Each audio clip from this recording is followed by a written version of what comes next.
তখন আমাদের একটা উদ্দেশ্য ছিল যে একটা যৌক্তিক কোটা সংস্কার আন্দোলন, কিন্তু খুনি শেখ হাসিনা নিজেই তার পতনের স্ক্রিপ্ট নিজে নিজে লিখেছেন একটা যৌক্তিক আন্দোলনে সাধারণ মানুষকে, নিরপরাধ মানুষকে হত্যাযোগ্য করে তোলার মাধ্যমে।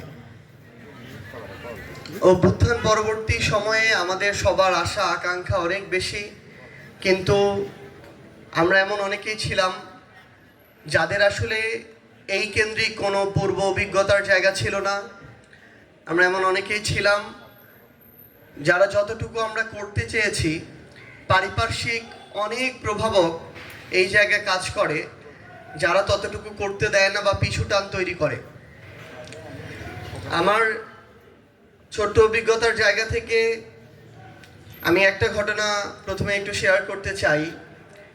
সামনে আবারও জুলাই আসছে, 17 জুলাই এই ক্যাম্পাসে বিভিন্ন আইনশৃঙ্খলা রক্ষাকারী বাহিনীকে ব্যবহার করে ঢাকা বিশ্ববিদ্যালয়ের হলগুলো থেকে জোরপূর্বক সকল শিক্ষার্থীকে বের করে দেওয়া হয়।